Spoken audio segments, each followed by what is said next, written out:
For dope, I like to say it borrows from the coffee industry, it borrows from the music industry, but we built a moat based on culture. Why coffee? And why the route that you're doing it now? I never saw two people argue while drinking coffee. This is a peacemaking product. Am I good enough? Am I the right person? So many people, to include myself, struggle with that. When Mike Loyd just started believing, it just started happening. Do you ever feel like you are leading from a place that just isn't you? Perhaps trying to fit a mold or lead to someone else's expectations. Well, if you feel that way and you're ready to lead from a place of authenticity, you're in the right place. I'm your host, Josh Fisher, and this is Off Script, a leadership podcast for people who don't like leadership podcasts. So here we are. Let's go. All right. Welcome to another episode of Off Script with Josh Fisher. Today's guest is someone that I've known from the Marine Corps and have watched Mike, along with his wife, live their passion for music and coffee. He's a Wake Forest grad, track star, former Marine. He's a rapper as well, and a coffee enthusiast. Mike Loyd has taken the discipline, grit, and brotherhood of the Marine Corps and poured it into the streets, into his music, into the culture, and into his coffee brand, Dope Coffee. Over the past decade, I've watched him grind, pivot, and build something bigger than himself, blending entrepreneurship with urban culture, artistry, and unrelenting work ethic. Mike isn't just running a business or making music. He's creating a movement, unapologetically real, bold, rooted in hustle. His life is proof that leadership, vision, and passion demand action and not just talk. Mike, my man, welcome to Off Script. Thank you, my brother, and thank you so much for the intro. That's what's up, man. Every bit of it's true, though, right? It's true. You put me back in my seat. I was like, yes. You know what I wanted to do this episode, man? I was laying in bed last night, and here's what I'm thinking. And I wanted to try it this episode, but this morning was a little frazzled. I'll be straight with you. But I want to do a walkout announcement. You know, like if you're watching WWE or you're watching like somebody coming to the stage, like, ladies and gentlemen, welcome Mike Loyd, right? And then have some music to it on the background. So when the podcast goes, like everybody gets their walkout song, man. Everybody gets their walkout vibe. And if I do that live right here with you, then I get the response. But how would that make you feel if I did like a walkout? I mean, to be honest, that's how I felt when you just gave that announcement. I wanted to get the word, yes, right? Rooted in hustle. You made me feel and believe in who I was, or who I am, should I say. So you said, I made you feel and believe who you are, right? Yes. So let's get down and dirty, Mike. Let's go straight forward, brother. I want you to tell me about who you are. What made you the man that you are today talking with me?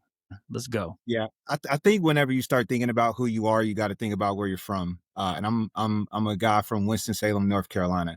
And if you ever been to North Carolina, you understand Southern culture. And Winston-Salem is a town of 300,000 hard-working people. Okay, and so a lot of people think I work hard. It's like, well, you just need to come to my hometown and see what and who we are. We're a factory town.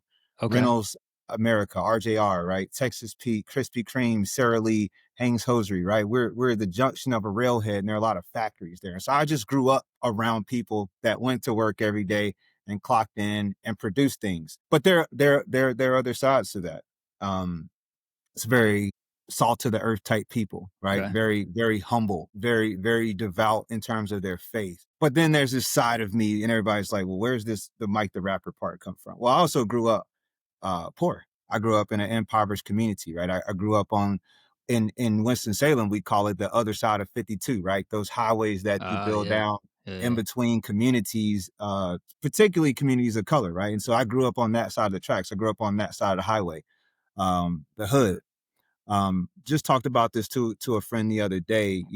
My early childhood, my father spent the majority of my childhood incarcerated, right? And Okay. I'm including like up until age 17. And for when you're growing up, you don't like that doesn't factor into your daily psychology. But over time, I realized in some ways, I built this level of resilience in me and very early on because I was a very active child. Like I still competed in every event. I was in every after school club. Why? Because I walked my ass to school. I joined the teams, and then after school I walked home, and I kept that up throughout high school. And I actually thought that most people just lived that way. Oh, It was yeah. once I got older, I started going like get like a ride, and people buy you equipment for practice. And I had a job at 15 at Golden Corral. At 12, I had my own, landscaping route. I thought this was just like regular, right? Like I was never broke. I just grew up in a poor community. For sure.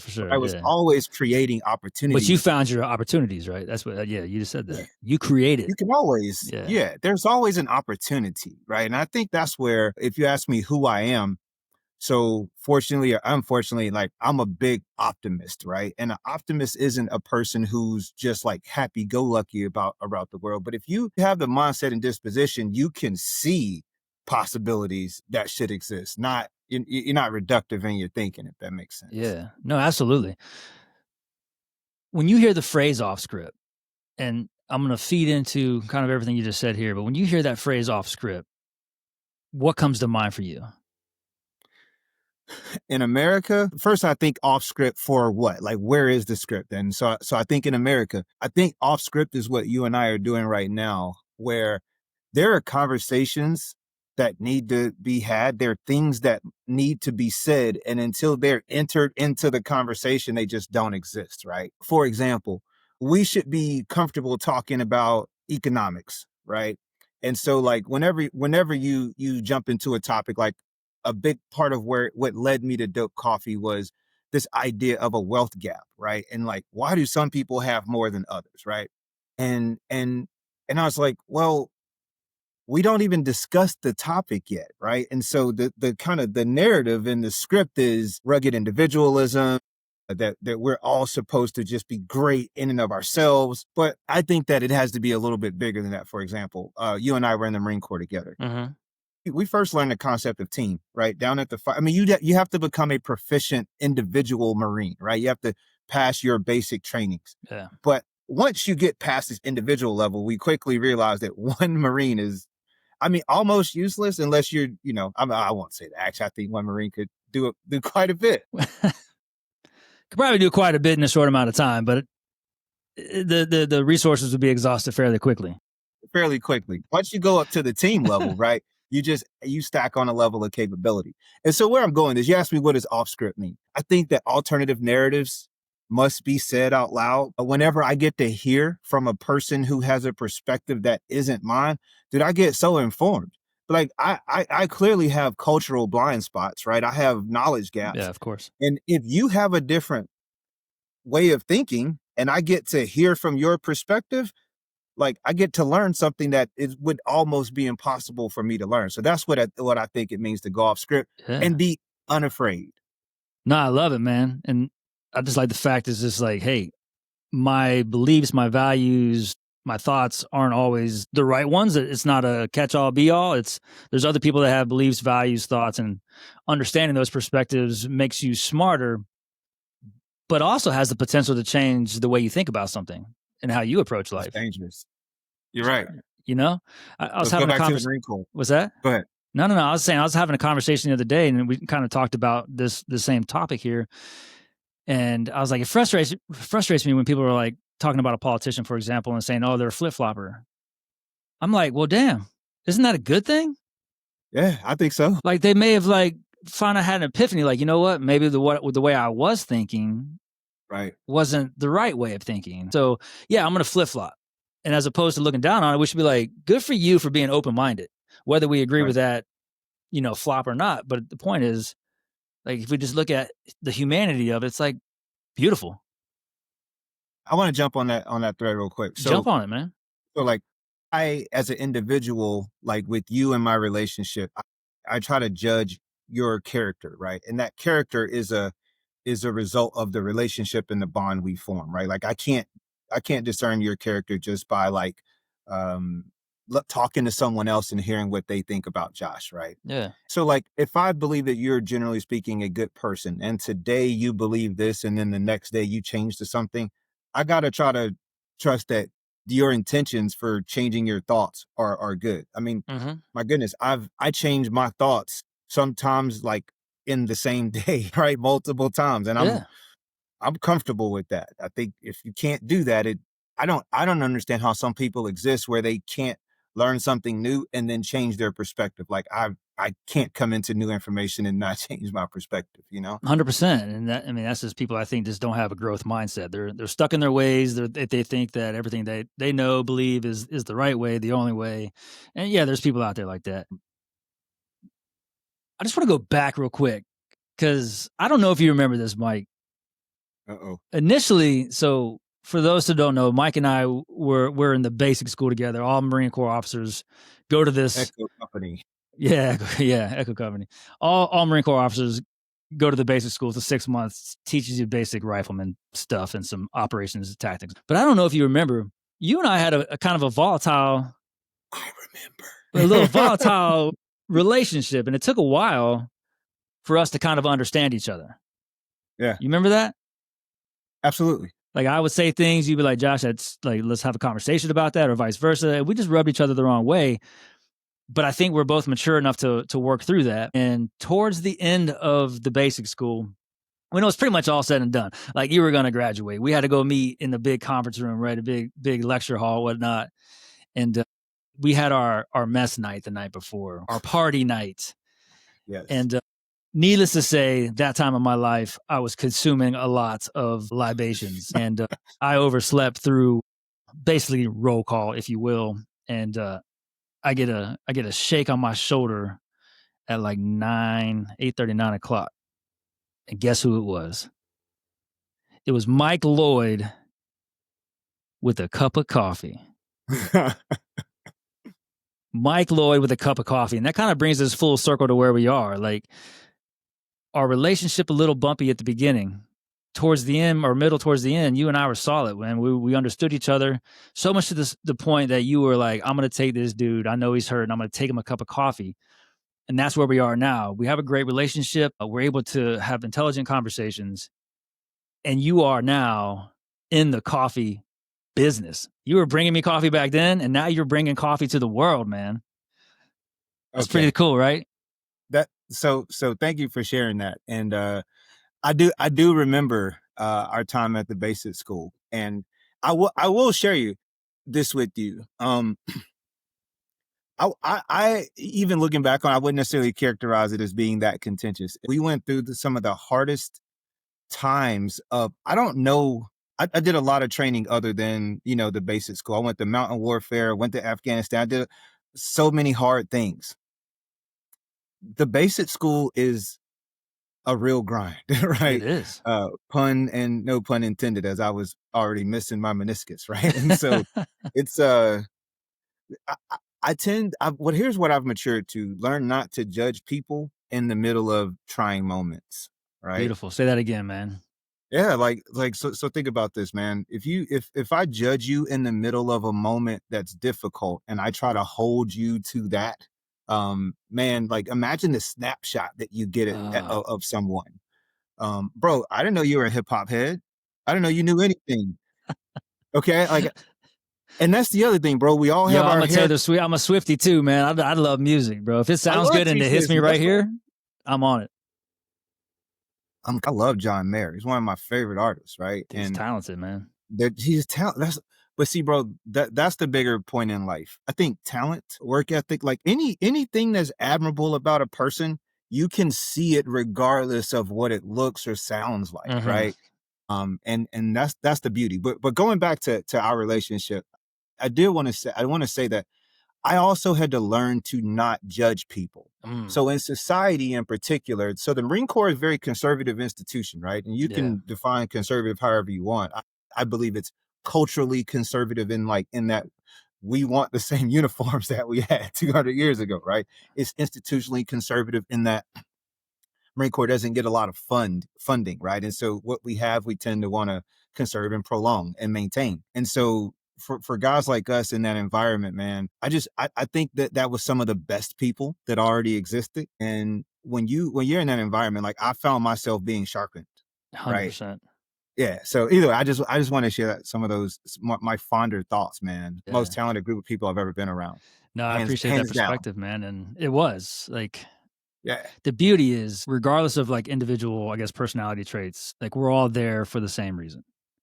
We're there to Yeah. serve a greater good. And yeah, we have different beliefs, values, backgrounds, color, skins, gender, whatever the case is. But if you boil it all down,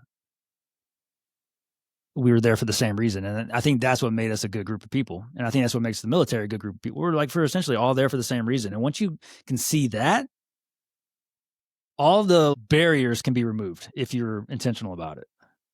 Bro, let me just go one deeper. Yep. Okay. But that's actually what makes America dope as fuck as well. My bro, I just keep trying to explain to people, like, look around, like, where do y'all see so much bad? I'm like, it's actually thriving. The people in our country are amazing, right? And I 100%. just think there are times we get so fixated on like the margins of things, and I'm just like, bro, I've traveled the world, okay? And yes, the grass can always look greener. And there are some places where the grass is maybe as green. You're not gonna tell me there isn't still a green pasture here too, though, right? And so that's my little point that I'm it ready looks to. greener because it has a lot more shit on it. It has a lot more fertilizer. So then you gotta think like, oh, it's greener over there, but do I want to go walk around barefoot and all that shit? And shovel it, And perhaps. shovel myself. it, right? Right. Man. Tell me about, man, some of your. Well, one, I'm going to ask a close-ended question here. It could be yes. It could be yes or no, and then I'll go from there. But I want to know, you as a black man, growing up on the other side of 52, you said, right? Growing up on the other side of the tracks, going to a beautiful university, very successful, joining the Marine Corps. Did you face challenges of being a black man in that world? Yes. Would you mind sharing some of those challenges of being who you are, skin color, personality, trying to fit into what you just said, a very institutionalized or institutional conservative organization? Okay, so this is deep, the question. So, what were those challenges? So here's you always got to use a lot of nuance, right, when you talk about these topics. I have met some really bad individual people in my life, and the fact that those bad people have come across my life, I understand how like I could react to those individuals and then like kind of cast blame on a whole, not necessarily group, but even just a scenario situation. Here's the number one thing that I think is challenging: being misunderstood is probably more difficult than any kind of structural barriers. And what I mean is, so let's actually go back to the Marine Corps example. So culturally, being Black, it's kind of difficult to fit into the Marine Corps. I'll give you an example. Even just the grooming standards, right? Oh, yeah. Like, I kind of got to have a fucked up haircut as a Black man to like be in the Marine Corps to meet the same kind of standards, right? Again, did someone intentionally try to write it down to like, no, they didn't, right? It's just, I forget what some amount of an inch, right? But our hair is different, right? And so that standard kind of feels. I think it's 0 to 3 inches with a gradual fade. Right. But if I grow my hair 3 inches, right? Then we're like, yo, kid and play, man. Double dog. And so it's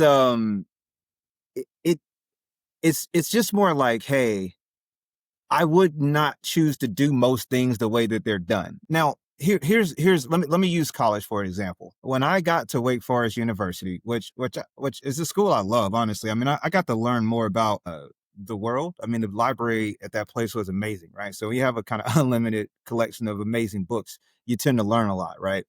But on campus, there was a environment. Like, let me just give you a quick example of a few things that happened. So when I got to school there, I transferred from the University of Florida, and there was an article being run in the school newspaper. Let's go, Gators.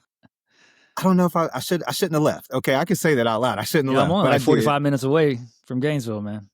Did you know oh, really? Yeah, that's right. Yeah. Yeah. No, I didn't know you were a UF guy first. Well, did you know I'm a dog now? I just started a school at UGA. Haven't announced it yet. This is the announcement. Go Dogs, man. Go Dogs. There you go. I can't say it yet, right? Can't say it yet, but it's all right. You'll get there. Great did school, great. man. Congratulations on that. So here's the Go Dog coming out party. Right. Yeah. No, so Wake Forest, right? They're running an article in the school newspaper about like why the homecoming queen should not be allowed to be a Black woman, right? Uh-huh. And it's like this is 2004 or 2003.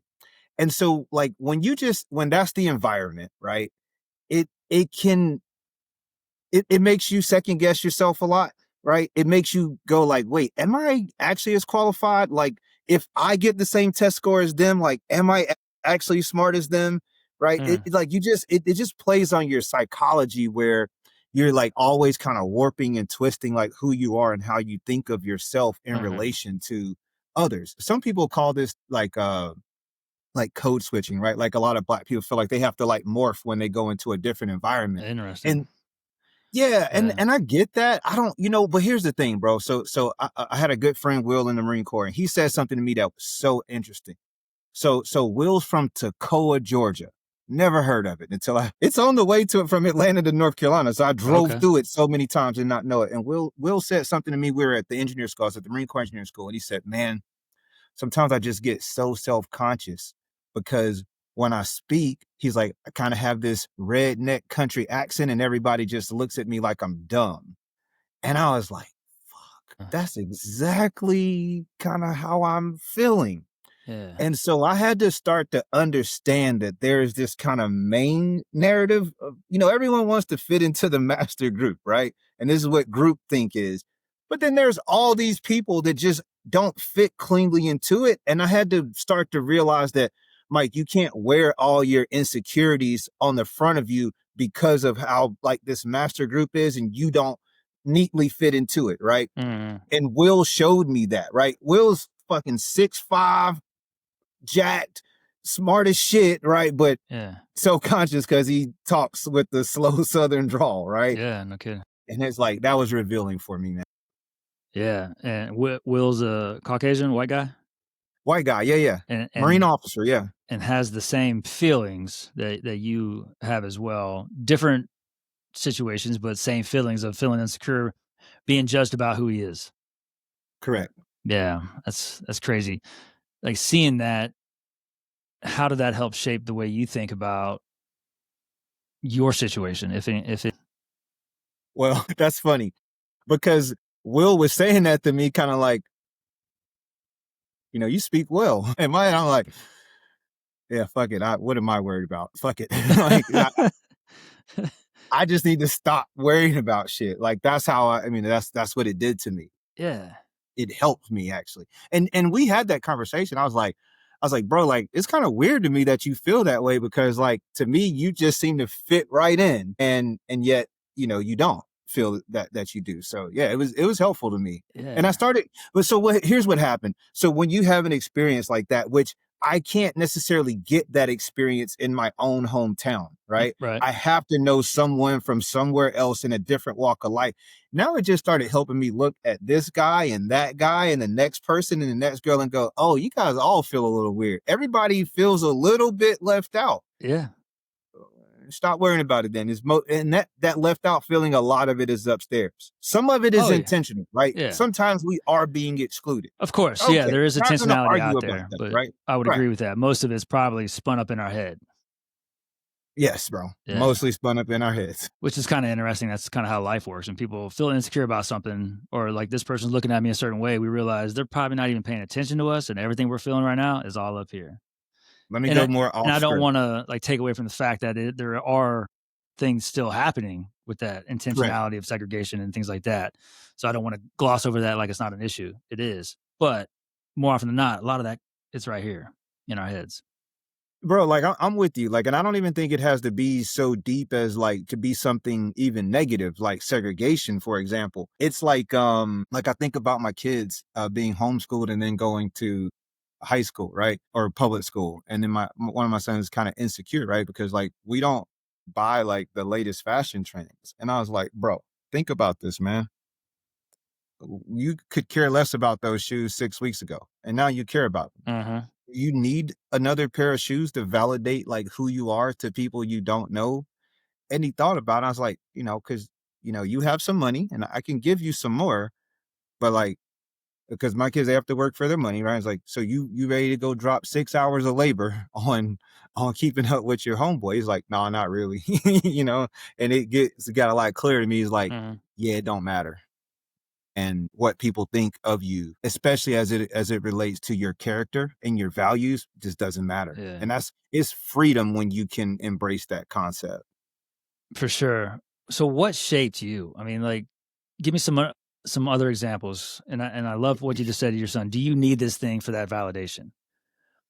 Like, I don't know, maybe you were always that way. But if you weren't Mm-mm. always that way, like, when did you start to realize, like, I don't need to be a certain way to get my own self-validation or affirmation. I just need to be me, if that makes Credit sense. card bills. Credit card bills that teach you that you don't need Credit card bills, there you diesel go. credit card. You're like, what am I Facts. doing here? Everybody's national debt has increased by 75% ever since the concept of Amazon.com came around. Right, bro. So Right. that's an arbitrary made up statistic, but you know what I'm saying. But I believe it. You're again, this ain't an economics podcast, but I think we're gonna look around and find out really soon that people are extended. And we mostly extend ourselves on maybe I don't how should I say it? We extend ourselves. So I don't see there are some things that I want in life. Okay. A high performance sports car is one of the things that I want. I used to have a high performance motorcycle. I took it to the track and I wore it out. Right. I want Mm-hmm. to take this car to the track and I just want to wear it out because Right. those are the things that I like. But I buy a good chunk of my clothes at Goodwill because those aren't really things that are of high value to me. And so I don't think there's anything wrong with like wanting certain things and having certain things that maybe others even view as being you trying to validate yourself. I don't go that far. I'm like, do you? So yeah. Yeah. Do you, be you. If you want a flashy car, get a flashy car. But I think what it boils down to is like, what's the intention of this? Am I buying it from an ego place, or am I buying it because I'm proud of what the hell I did and I deserve a nice gift? Like, so I think it's just how we approach it. It'll And be that for me. It'll oh be a yeah, Will. gift, right? Because Yeah. I'm still waiting for it. Yeah. So kind of feeding into, I want to get into what you do now, which you're Mike Okay. the rapper, but you're also an entrepreneur in probably a fairly saturated market, and you're tapping into the coffee industry, and you've been doing this for what, probably close to a decade now, probably longer with solar, Yep. well, Right at solar a decade. cafes and stuff like that. Yeah. Right at a decade, and now you're into this world of dope coffee, where you're bringing the beauty of coffee into the urban culture, right? So I want to get into that, but I want to preface it with your intention, your purpose, your why. Like, why coffee, and why the route that you're doing it now? Basically, like, yeah, what's the purpose, man? Why are you doing this? All right. So I'm not in the coffee industry. Okay. I'm not in the coffee industry. Beautiful. And, Okay, tell me and more. I'm not in the music industry. People see me do rap stuff. They go, oh, music industry. And they hear coffee and they go, oh, coffee industry. I am in the coffee and hip hop industry. It's this beautiful triangle that I created and no Okay, one else exists in it. yeah, there Right. you go. There we go. And I completely copied Black Rifle Coffee to do it. Okay. Uh, And what do I mean? Bro, See, it's not even unique what I'm doing. no, that's the beauty, because I was listening to a podcast this morning about business and stuff like that. The guy said, learn to clone. If you learn to clone, you're 90% there. How do you Right. tweak it? How do you make it yours? And that's what you did. But yeah, Black Rifle, Ariel, whoever the company, Starbucks, shit. It's okay to clone. I was once told by somebody in this space, was like, dude, we are all amongst thieves. So yeah, you're Yeah. copying a model that's already proven, but you're making it you. Continue with what you're saying, man. Sorry to interrupt. Well, I mean, that's the human experience, is small iterations on the previous human experience. Like, we all like to think of ourselves as taking something really far, but I'm like, if you understand, so I was a history major, right? So I love to talk about humanity. And like, hey, you modern superhuman, you're just not that different than a prehistoric human. You want to think you are, but you're just not.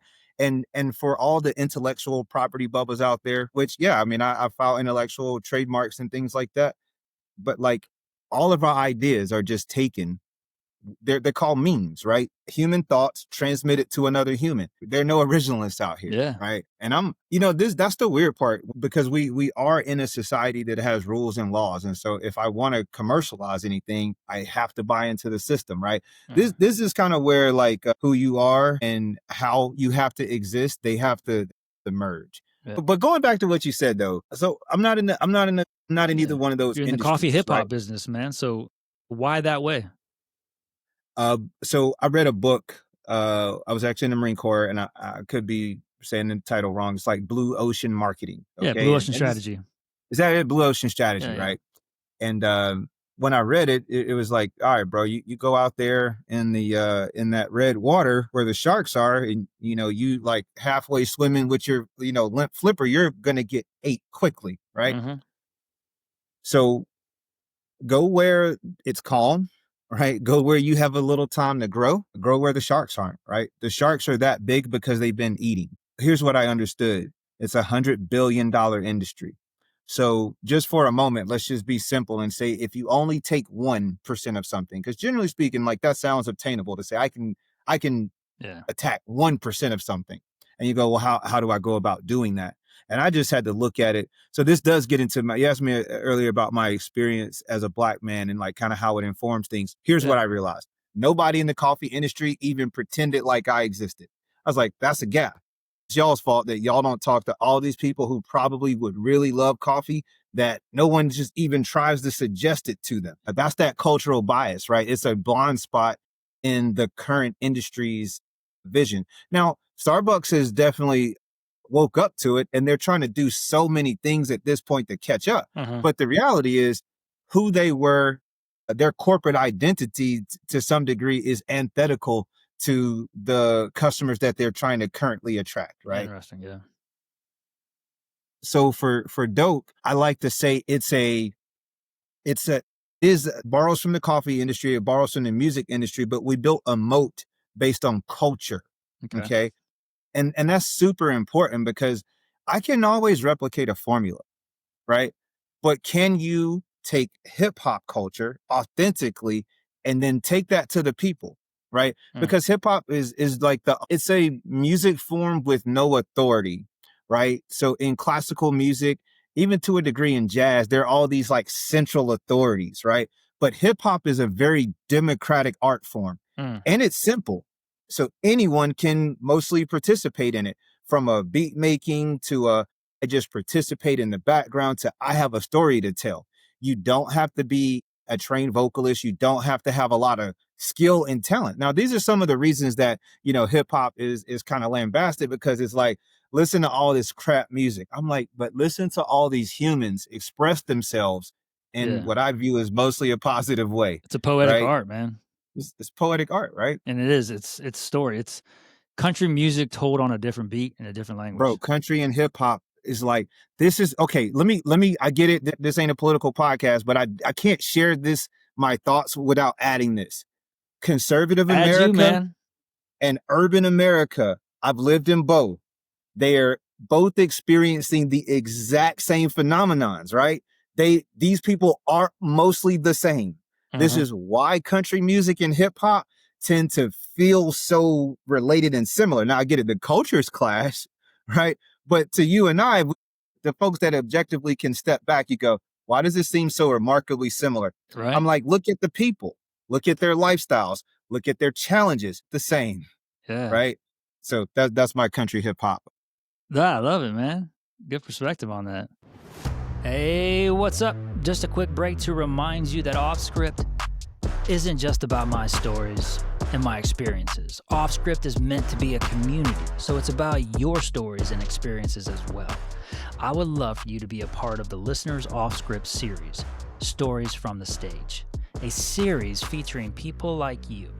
So if you have a story about what it means to lead off script, or perhaps a story where you have led within the script for so long that you're fed up and that you're exhausted, please email me at joshua@offscript.us. That's JOSHUA @offscript.us for a chance to be featured on an upcoming episode. Now, let's get back to it. Bro, there's this 80% of people that mostly see eye to eye on most things. And I think the wake up. Okay, so what is dope coffee? Man, I don't have. I should have my little packet here. I'm being a bad salesman. So I have there you go. It's dope. Dope coffee right there. And we'll share all your information at the end, Mike, so people can go check you out. Well, I want to talk about a phrase that's on a package that I designed. It has a character, right? I call him Mr. Lo-Fi, and on the character he has a red heart. And at the top of the package, there's this phrase. It says, "I never saw two people argue while drinking coffee." Okay. Right. So this is me bringing you the cup. This is me making dope coffee. This is a peacemaking product. Yeah. Okay. You have to understand now. And man, I'm being spiritual. I broke the political. Let's go spiritual, baby. Come on, bro. God blessed us with this plant. It brings peace. You cannot show me how two humans coming together, consuming coffee doesn't bring enlightenment, doesn't bring the sharing of ideas and cross-pollination. And so what dope coffee is for me is like, hey, I have to embrace this because I fundamentally believe that not the solution, but a huge solution to most of the challenges that I see is conversation.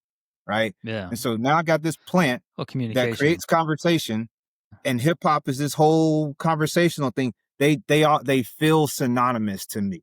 Yeah. Okay. I love it, man. It's dope coffee. That's dope coffee right there. It's in the coffee hip hop triad, something that you're creating, your blue ocean. Now let's talk. Well, can I jump to the dope part of it though? Let's go. So earlier we talked about my background.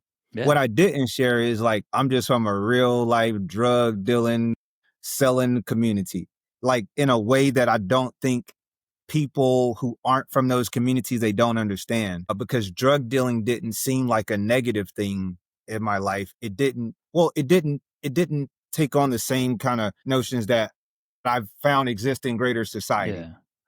It was a way of life. It was livelihood. It was just livelihood, right? Yeah, and it wasn't like a lot of violence around it. There wasn't like there's some of that, but it seemed as though here's how I took selling dope as a kid. I'm not going to be able to get a good job. I'm not going to be able to buy a house. I'm not going to be able to do most things. So this at least will give me money. Mm-hmm. Mm-hmm. And that's like a common like thought process. That's why so much crime exists when there isn't opportunity. Like nobody wants to sell dope. The instant they get like ask the dude who's out here selling, well, nobody sells dime bags anymore, but back in the day, right? Like that dude couldn't wait to get a chance on a team or accepted into a community college or to get into a job program. It's like, bro, I'm done with this as soon as I can be. And that's where, so like the lifestyle has been glamorized in like pop culture and in media. Yeah. But that's not what a dope boy is. It's typically someone that's just very poor with no options. Yeah. Right. That's who Mike Loyd is, and who Mike Loyd was just, hey, there just aren't options. And to be clear, I'm still saying that where I'm from, there aren't options. Right. Yeah. And so I look at dope coffee as being a way, and I like that you use the word urban and not black. Right. Because so I'm black. Like that's my identity. I share everything with you from my perspective. I don't have a different perspective. I have even my perspective as an American and as a man. They're all still just very much informed by being black. That's actually one of those things that I stopped running away from. Okay. I was like, no, bro, I actually am black. Like I don't, I'm not going to act like I'm not. Right. And I think a certain way because I am. And that's like a good thing to me. Right. And so I've just embraced it fully and let it inform me. What it has informed me of is that there is a need for conversation. I don't know how much you go around black people, very chatty. We talk about everything. Bro, I grew up around. And I think some of that needs, right. America needs some of that, right? Yeah. It is a very, I'll say, animated bunch. Like if you're looking for some peace and quiet, you might want to go the other direction because these people are going to have a time of their life unapologetically. And yeah, I respect it. Like, this is who we are. This is our culture. And this is how we're going to be, like it or not. Yeah, so tell me a little bit. So you kind of explained a little bit about like the name dope, but like what's that meaning? Is it the way I'm understanding it is dope coffee is your opportunity. And then like how you grew up, the way out initially was selling dope. It was the opportunity. So dope coffee in essence, it's your game, it's your grind, it's your out and your ticket to your freedom. I slightly disagree with the premise of the question. I believe that it is a community's out. Okay. Yeah. This is the thing I mentioned. So coffee is such a large industry Yeah. that doesn't it for the most part, no one in from my community participates in it. And so like when Beautiful. you just consider that like it's a $100 billion industry and we don't even participate, this is most of what the issue is in my community. Mhm. There's just a lot of things that we just don't currently even participate in. I'm like, guys, like, forget winning. Let's just participate in it. Okay. Right. Yeah. Here's the point I'm making. So there are things. So I have built a roastery and a brewery inside of a mostly black community Mhm. that just didn't exist. So it's like Yeah. it's just new. So now that I have this, I am now selling coffee in my community. It creates a tax base that's local. Like if you don't do that, you just never have the benefits. These products would be consumed. And I would argue that to a degree. So you mentioned the alcohol thing from the Marine Corps. My goodness, man, I was like a IV drip of just alcohol, right? In my community, we could use a little less. Yeah. So just like we could use a little less drugs. Let me jump back. Sorry, I'm jumping all over the place. So dope coffee, here's where dope coffee actually first came from. Let me geek out and then because I got a geek side of me and the street side of me, and they just always keep clashing with each other.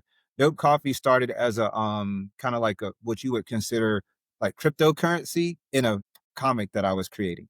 It was more of a form of currency. Like coffee was the thing that you used. Think about credits in Star Wars, like Okay. in the Empire. I have these little special credits that are worth more than like because you couldn't grow coffee there, right? But why was it so illicit? You had to smuggle it, right? I was Han Solo traveling across the universe, smuggling coffee into this other galaxy quadrant, whatever you want to call it, right? It was the illicit part of it. Illicit things bring higher value, Yeah, right? yeah, of course. So that's one part of dope coffee. But then there's this part of dope. So first of all, you understand, right, that word is very how would you describe it? There are many different reactions when you say the word dope. Yeah, it's a So provocative word. it's so maybe it's provocative. It's provocative to a generation. Okay. To other parts of a generation, it's kind of like, why are you using that word? Like, what do you mean is dope? Is it actually dope or is it this? Right. And it so but for our generation, okay, so for Mike Loyd, it was never a provocative word. It actually never had a negative connotation. I came like many words and many phrases and things that I have said as a young person, I didn't learn of their kind of negative connotation till much later in life or use them even in that way. Mhm. So here I am in the coffee industry, which is mostly in America like a white industry. And I get to come into the back door talking about drug dealing. Like, you know how uncomfortable that like puckers everybody up Yep. because instantly now I get to I get to break all the norms, right? It actually disarms everyone. But the other flip side of that, sorry, I'm going off script again, is that as a black man, sometimes when I walk in a room, it can make a lot of people uncomfortable, which I'm okay with. However, when you throw some coffee at their asses, they instantly, oh my God, oh, this is like you're the greatest person in the world. I'm constantly playing in the middle of that tension zone, Yeah. particularly in America, right? Mhm. Um, letting it not be super defined, it has a meaning for me. I'll go deeper into my actual meaning. It's actually dopamine. This shit ought to make you happy. That's how I tend to think about it, right? Okay. But somehow, right, Americans in general, we will take a thought, right, and we will turn it into something different. And I'm like, cool, if that's what the culture thinks, if you grew up addicted to heroin in your earlier years and you hear dope and you think of getting strung out, that's probably a reflection of you, Yeah. right? Yeah, yeah. And it's just a mirror. I'm like, bro, people always ask me, so what does dope coffee mean? What does dope mean to you? I'm like, First of all, it's irrelevant what I think. Why don't you tell me what is dope? Well, I think dope means drugs. You sound like a druggie. They're like, well, yeah, I did do a lot of drugs when I was younger. And then other people go, well, when I think of dope, it just means something really cool. I was like, you probably spend a lot of your time happy, don't you? And they're like, well, yeah, I am happy. I'm like, yeah, these words are just a reflection of humans, right? That's why I use the word meme a lot. They're just thoughts that are transmitted. I have my thoughts, Yeah, of right? course. But I'm actually not here to tell people where to go. I'm here to create the conversation. Right. Let's have the conversation on top of the foundation that I'm presenting. No, I love it. It's like I'm going to create this painting, and I'm not going to give it a title. I'm not going to tell you the background of it. I want you to create your own meaning, your own story from it. So here's I'm not being loose, right? Yeah. And because I'm going along with your analogy of the painting. I'm not saying everything's what everything is, right? I'm not, right? I picked colors. I think the colors matter as much as the words, Of course, right? yeah. I picked the shape of this font, right? If I would have wrote this out in a different way, it would. Do you notice like this is a very clean, classic kind of look? There's no kind of slang graffiti-ishness to it. Why? I wanted it to represent institutional power, Oh, yeah. but then be to some degree degenerate at the same time. Yeah. Paradoxical. Correct. And that's the vibe. I remember when I first saw the name, it was like I say, maybe it was provocative to me. Maybe like what's that? Because I'm old, right? Yeah. You know, I'm like, oh, okay. But now, like if you look at generational, yeah, it's like, oh yeah, that's just dope. Like so there's multiple, and I think there's multiple meanings from an individual perspective based on our experiences and background. And I was like, man, that was an interesting name for a coffee company. But the more I seen it, the more I watched you, I was like, it just makes sense. Like you don't see any coffee out there named Dope Coffee, right? And so I think it's great, man. What does the future look like for that, man? Because I know, you know, I give a little plugs here. You're starting to get out into brick and mortar. You're building a brick and mortar cafe. Just talk to me about, where it is now. Where do you see it going? Yeah, so I'll brag for a moment. Brag, I'm proud man. of some of you. Brag, yeah. It's like making our fit rep bullets, right? We're in the Marine Corps. Managed $62 million worth of nothing, right? Worth of nothing. Okay, so man, look, we just hit 1,500 stores nationwide. We are far northeast as North Carolina, as far south as Georgia, sprinkled through the Midwest, Pennsylvania, Indiana, and Ohio. And as of 2 weeks ago, we just got Northern California. What's up? Distribution with the Marine Corps, which took us to Japan. So now we're international. International. Right? You can put the international plug in there. International Dope Coffee, baby. Even though all your beans are internationally sourced. They're the best of the best. Just going correct. That's kind of long journey. No, I want to get into a little bit of that too, just kind of curious, but not right now, but just continue with where you're going, like as far as giving yourself some accolades out there, 1,500 stores in Northern California, now international in Japan, Midwest, right? High likelihood we have so now let me jump over to the brick and mortar side of the house. So next Thursday, 7 days from now, I'll be launching so look, we have a few small satellite cafes currently in Atlanta, but they're just like tiny coffee bars inside of bookstores and stuff like that. Like they don't do any money, and like the people that come in those bookstores really know. So when you talk about the like flagship cafe, it looks like dope coffee to the public. You find it on Google Maps. This is the first one. It launches next week on August 28th. It's a beautiful partnership, man, with the organization called Savvy Provisions. This is a retail chain, a small, got about 13 stores, family owned here in Atlanta, but they're expanding, they're growing. So we just signed like a multi-store deal with them. We're going to launch 2 cafes so next week, and then one more in November, which is blowing my mind that we're going to do these back-to-back launches. But then the other non-stores that they have here in the metro, we're already installing mini coffee bars into those, right? So what's going to happen is, from a physical standpoint, like where you can come order dope coffee, dude, it's going to, before we close out 2025, I'll have 2 cafes in partnership with Savvy Provisions. We just bought our building for our flagship headquarters, which is super exciting. So like the building that you came to see us in, we were renting that industrial space, right? That was a pandemic lease, right? Mhm. We couldn't be public at the time. So we were able to move out, actually save a little bit of money in buying our own place. Good. It's a retail storefront. It's an old Napa Auto Parts. It's got a beautiful canopy out front, 3-bay garage. And I'm gonna do my combat engineer thing on it because I have no money to renovate this thing. So Yeah. a bucket of paint and some screws, and we're gonna turn it Turn it into something, man. into something Scrappy.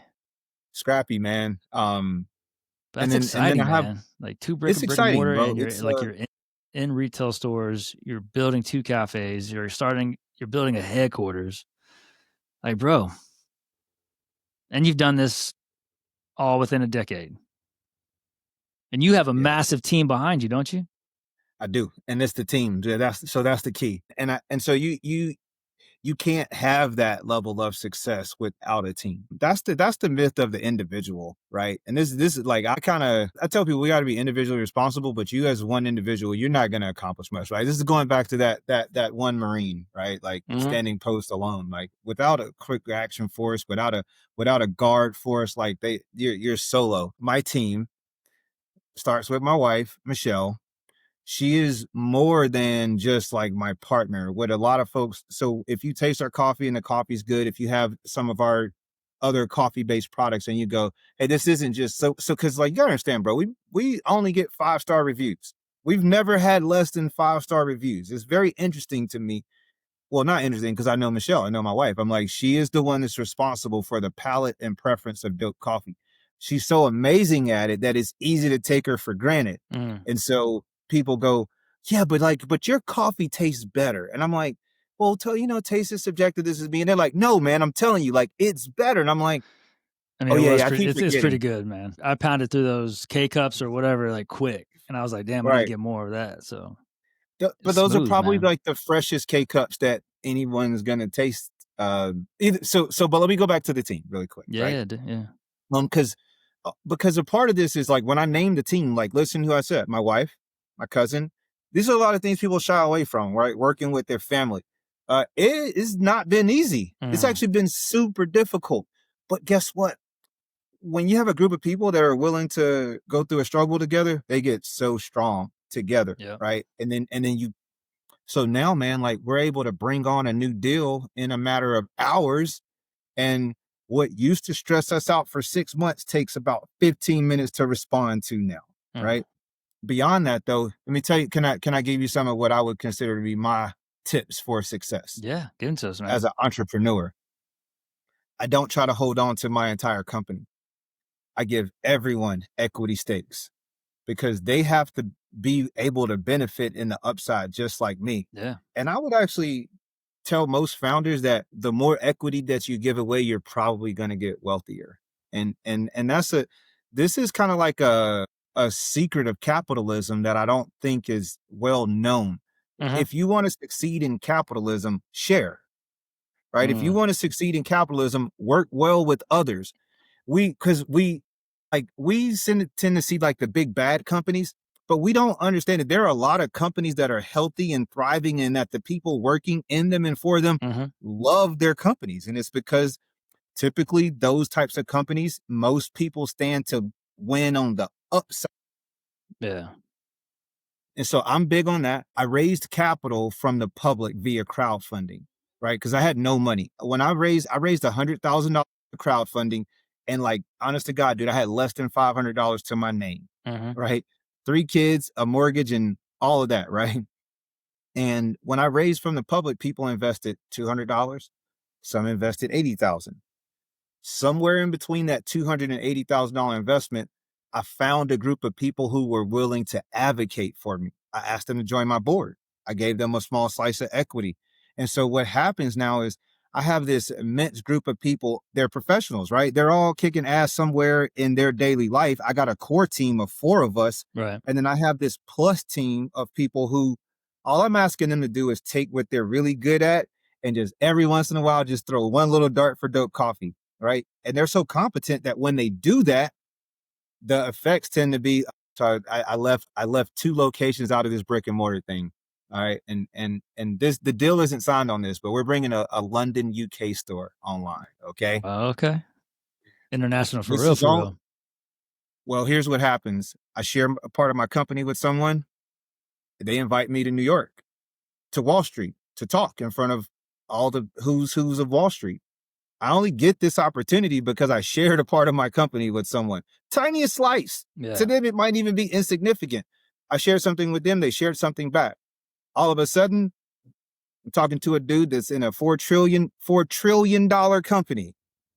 He's like, yeah, this hip hop shit you talk about is it, bro. I was like, so, yeah, There's another paradox, man, is the more you give away, the more you get. bro, this is the way. Like Okay. your success, number one tip is share. Create a community and share. And share, bro. And that's going to go back to one of my favorite quotes. If you light the path of others, yours too shall be lit. And that's your success right there. Is you're lighting the path. You're giving people the incentive to be a part of this beautiful thing that's growing. As the way it looks right now, like pretty damn quickly. And it's going to get to a point where it's going to be a household name. And to give them part of that success is going to, I say force, but it's going to motivate them or inspire them to work that much harder for it, because now they have a piece in the action. And Mike Loyd ain't going to just be a billionaire by himself living on a yacht somewhere in the Caribbean. So I believe this is a model. Nothing's new. Like you said, clone it, bro. Look, I took a couple classes some time ago and they introduced most of these thoughts. And then I just tried to use what I learned, and now we're in this. Like we're not making this up, Yeah. I love it, man. One more tip. You have another one. So create a community, share part of that community. What is something else? Something that you wish you would have known before starting this, maybe as a sort of tip. Well, there's so many things I wish I would have known. The easiest, and I won't use this as my tip, but anybody who's sitting here looking at like, oh yeah, that dude's about to get the fort. Do not use your own money on day one. Just don't go broke Just on don't day do it. one. Just don't. No matter how much you're like sitting there at Lowe's going, but if I just put this on my credit card, Right. it'll work. Don't do it. Just don't do it. do it. It's the wrong way. Man, the sharing piece is so powerful that I'll try to. Can I add a business tip that's not maybe As so much as you want, individually man. Let's motivational? go. If it's something that you've learned from and you think is beneficial, throw it out there. Guess what? Somebody may take it and be like, damn, that's the best thing ever. Somebody may listen and be like, stupid. What do you got? So I'm gonna go back to kind of our conversation from earlier, and it has a lean on confidence. Okay, so you have to know who you are, right? And once you know who you are, if you are confident in that, there is almost nothing that can stop you. Neil deGrasse Tyson said something very interesting. I was listening to one of his podcasts, and he said, listen, man, every star that exists, every piece of matter that exists, every unknown scientific discovery will someday be discovered by a human. These things are already in existence. Yeah. He said, but if you, Josh, draw a picture, no one before you or after you could ever attempt to do exactly what you just did. And it showed me that, yeah, like I know I just kind of discounted the individual, but it showed me how special I am, right? And not special in the sense of I get an award. It's like, but dude, Mike Loyd is unique. 100%. Right? Like, and there's so much power in accepting that and like embracing it. And I hate to say it this way, Josh, if you knew how many people don't believe in themselves, and I tell my son this all the time about sports. Hey, bro, listen to me. You don't have to actually go be great to be great in basketball. If you knew how many people don't believe that they can even be great, you're already above 90% just even attempting to believe. If you believe, you're at the 90th percentile. Act on your beliefs, you're at 95, 96, 97. There's no one more dangerous than somebody who is confident and has full belief in themselves. Dude, that's how I so many people, to include myself, struggle with that. Like, am I good enough? Am I the right person? Like, it's more common than we like to think, and it's unfortunate because, in theory, very simple. All I have to do is know that I am capable and I'm worthy and I believe in myself. I can do this. And if we have that mindset, like wholeheartedly have that mindset and believe it to the depths of our being, unstoppable.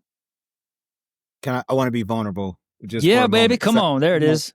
We gotta clarify. I'm not afraid. This is kind of what I'm saying. The things Yeah. I'm not afraid of anymore. Bring it out. So Josh, 3 weeks ago, I ran out of cash in the business. Yeah. Okay. So it means Q1 was rough. Sales, we're doing all this expansion, but sales from accounts that existed, some folks were going out of business, right? Some folks were going, we have to slow down our purchasing, right?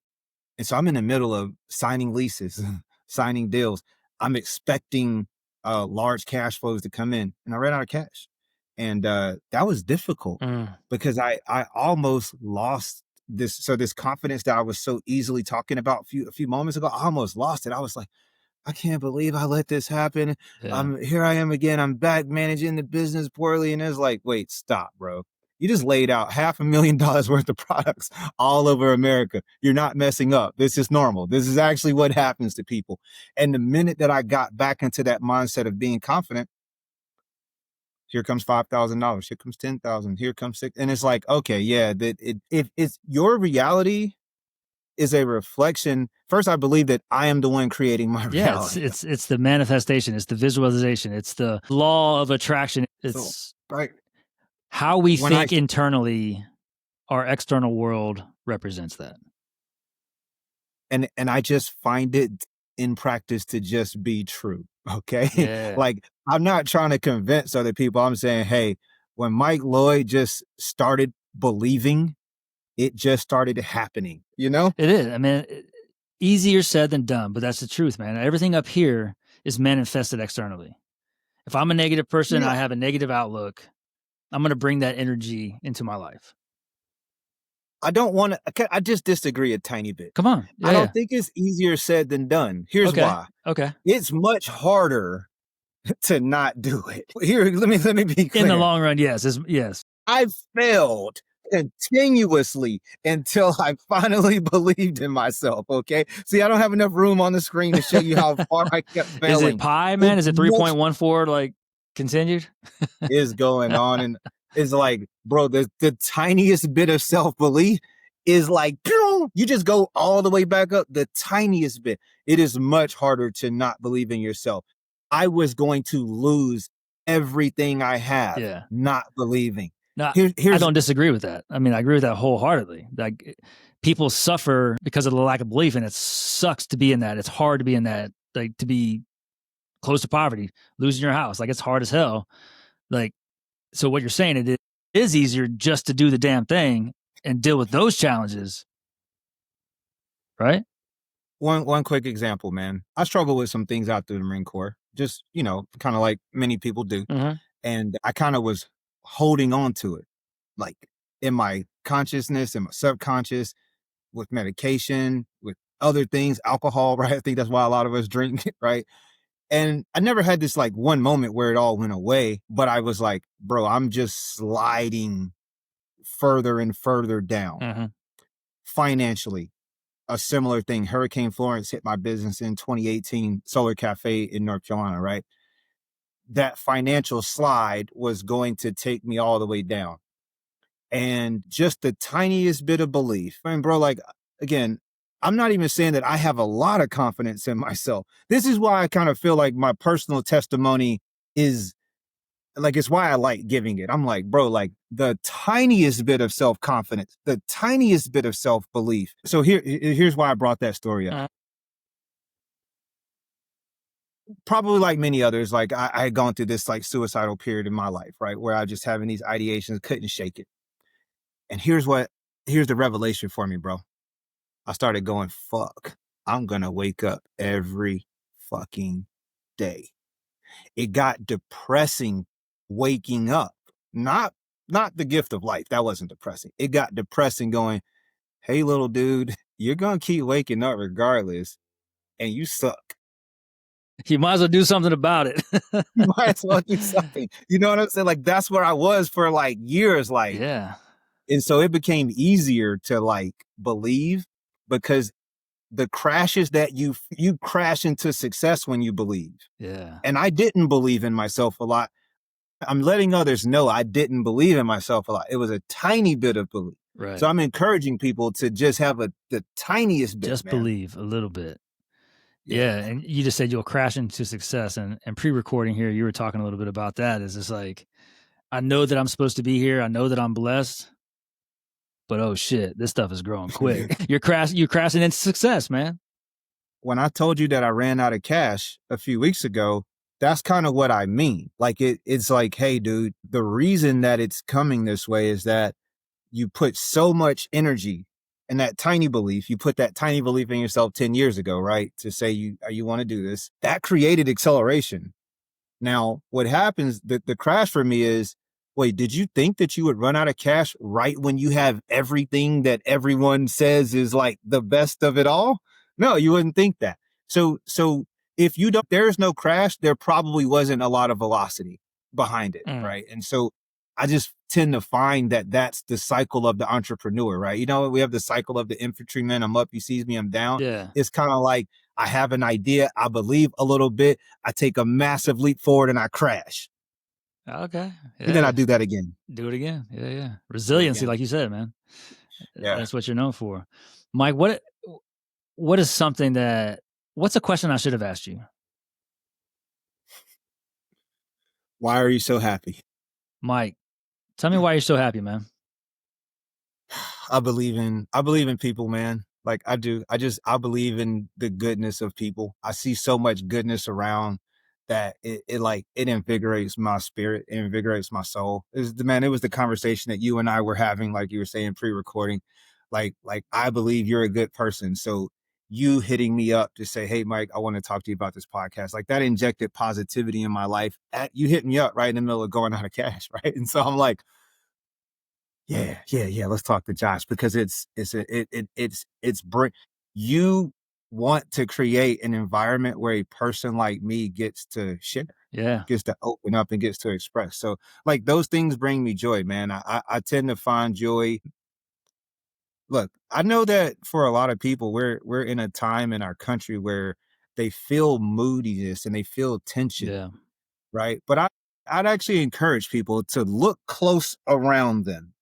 Like close. Don't look at the airwaves and don't look close around you. I think you'd probably find a lot of goodness. And that's difficult. It's difficult to be a positive messenger. You used this example earlier. You talked about being a light on a path or something like that. If you light the path of others, yours too will be lit. Right. So if Dope Coffee is in a positive state right now, right? If Mike Loyd is in a positive state, I'd have to look, let me give you my position. As a dude that came from all this negative shit that we would like to talk about, then I'm like, bro, so if it's going positive for a person like me, I got a feeling we're actually getting closer to positivity. Mm-hmm. It just may not feel that way right now. Yeah. So that's why I'm happy. And I think that in time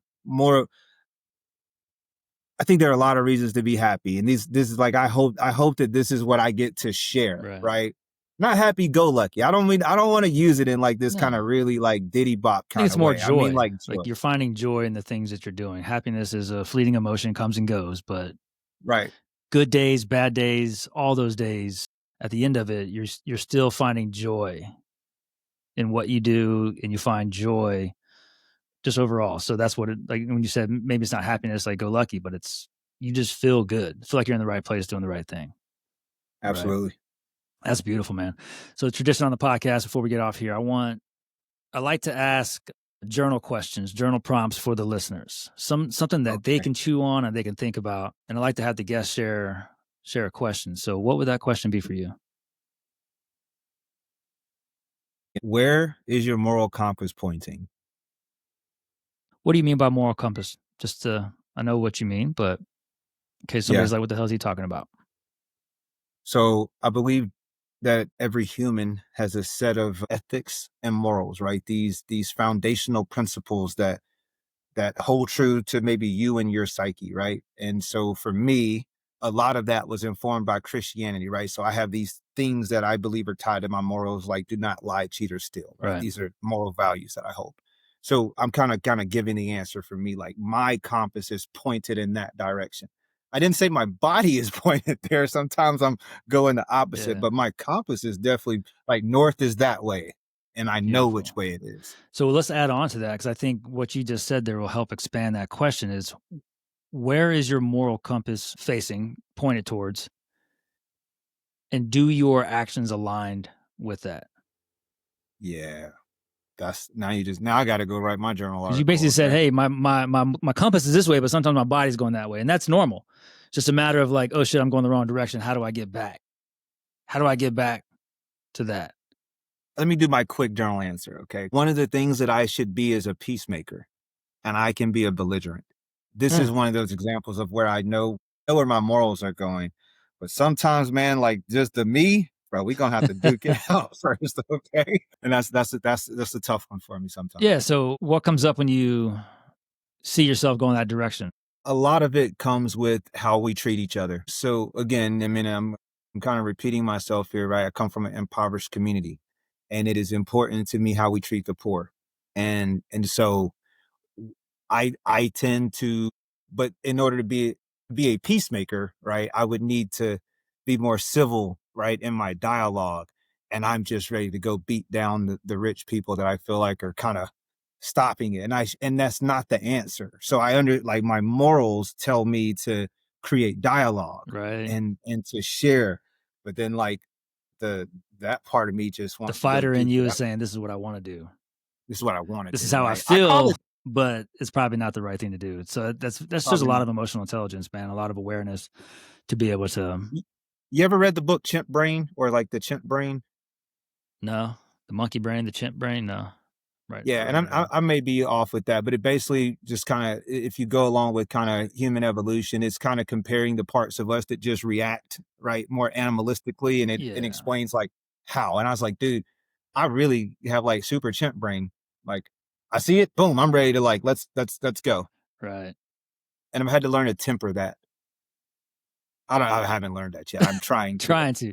Awareness, man. That's like step number one. Like we're never going to be perfect at doing all those things, but it's about awareness, how we should be. And when we go off track or when we're not facing that compass, like how do we get ourselves back to that point? And the quicker that we can do Right. that, like how adaptable and how agile can we be?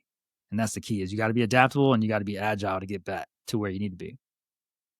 Absolutely. Cool, man. It's been a pleasure talking to you. I'm curious though, and just to share with our listeners, how can people get your product? How can they get a hold of you? How do they follow you, man? What's out there? Yeah.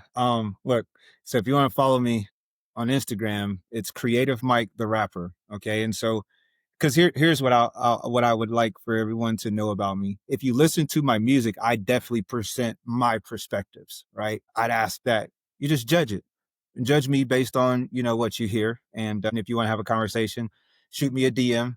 I love connecting with people on LinkedIn. Okay. So if you just go online, you type in Mike Loyd Jr. on LinkedIn, you can find me. I'm really big on connecting. And then, if you want to try Dope Coffee, it depends on where you live, but you can find us in Kroger, right, on the East Coast. You can find us in Harris Teeter throughout the Carolinas, but we're also on Amazon, right? We're on Walmart.com, or you could just go to www.realdope.coffee. That's our website. We have all of our products there. There's some really cool stuff, right? Yeah. So I think people should check it out. Check out the hip hop section. Check out the hip hop merchandise, right? It's not just coffee. There you go. No, you're right, because you said it's a coffee hip hop sort of triangle that you've created. Right. So it's not the coffee industry, it's not the hip hop industry. It's bringing those two cultures together, colliding beautifully in the Big Bang. In the Big Bang. Awesome, man. All that stuff that Mike said about following him, Instagram, LinkedIn, his website, all that will be in the show notes below. So be sure to check out that. Support Mike, support the vision for Dope Coffee. And I tell you, speaking from experience, it's pretty damn good stuff. I'm just too lazy to get online and purchase more. Last time I just purchased it in the store. So Mike, man, it's been a pleasure connecting with you, man. It's been a pleasure hearing more about the story of Dope, about you. I didn't know a lot about the story of Dope, so I think there's a lot of good nuggets in this conversation, man. I appreciate everything from you. You're a beautiful person. You're a beautiful soul, and I love chatting with you, man. So thanks for being here. Thank you for letting me share. Yeah, absolutely, my man. We'll talk to you later. Hey, that's it. That's the episode right there, ladies and gentlemen. I hope you enjoyed it. If something resonated with you, please like, follow, and subscribe on Spotify, Apple, Amazon, and YouTube. Your support helps us reach more authentic leaders. And don't forget to share this message if you know someone who needs it. And lastly, remember, Offscript wants your stories as well, so you can be featured on the Offscript series, Stories from the Stage. Email me at joshua@offscript.us to share what leading Offscript means to you. Thanks for being here. Thanks for listening. And until next time, continue to lead